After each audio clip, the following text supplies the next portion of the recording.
La Haute-Savoie, terre de vélo plus que jamais, ça sera en 2027. Et c'est dans 500 jours, figurez-vous. Et alors, il y aura pas mal d'épreuves un peu partout dans le département. Et Cluse avec les élus ici, le maire ici avec un conseiller à droite. Dites donc, alors Cluse sera aussi au cœur de la fête alors? Bien entendu, hein, Cluse, effectivement, on est devant ce beau lac d'Annecy, mais le département, c'est aussi bien sûr des villes et une pratique urbaine. Le cyclisme s'est développé dans les pratiques urbaines et on a la chance donc d'accueillir les championnats du monde de BMX freestyle et les BMX flat, qui nous permettra d'accueillir ces extraterrestres parce qu'ils nous font rêver quand on les voit partir dans des hauteurs avec des loopings dans tous les sens. C'est des sacrés numéros. C'est des sacrés numéros et on a la chance en ce moment d'avoir le Français qui est le meilleur mondial, qui est champion du monde et vainqueur de la Coupe du Monde, Anthony Jean-Jean, et on espère qu'il réitère ses exploits sur nos terres au Savoyard.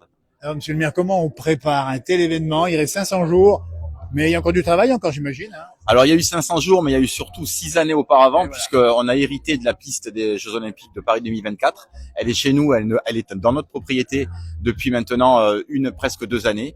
Et c'est tout un travail qui a été mené avec des manifestations sur le BMX, avec une entente avec la Fédération française pour hériter déjà de Paris 2024 et de créer à la suite des championnats du monde donc aussi un pôle BMX sur notre territoire en indoor. Oui, il y a du travail puisqu'effectivement ça demande une organisation complète à la fois pour l'événement mais aussi pour l'hôtellerie et pour toutes les manifestations qu'il va y avoir autour et bien sûr l'accueil au plus large public possible et notamment chez les jeunes. Voilà, et les retombées à la fois sur Cluse évidemment, mais sur tout le département, ça sera énorme, j'imagine aussi. Hein. Ah ben on attend, on parlait ce matin des chiffres pour ces 5 jours, c'est quand même assez extraordinaire. Hein. On n'aura jamais connu ça sur notre territoire.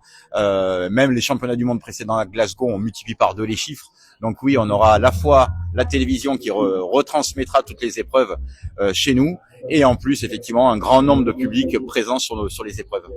Un grand merci. On va demander à Patrick parce que lui il est parti souvent sur le Tour de l'Avenir, c'est ça? Donc alors, là encore, c'est du vélo. C'est peut-être pas la version sur route, mais ça reste du vélo.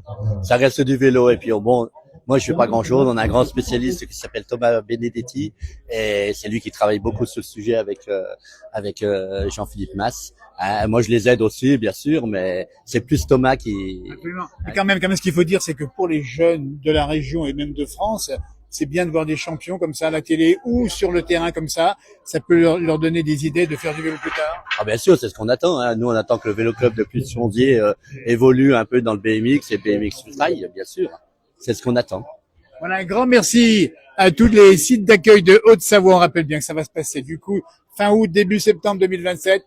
C'est dans 500 jours. On a fait ça ce matin ici. On a fait le point à l'Imperial Palace d'Annecy avec une vue magistrale ici sur le lac. C'est qu'une petite partie de la Haute-Savoie, mais toute la Haute-Savoie est magnifique. Hein.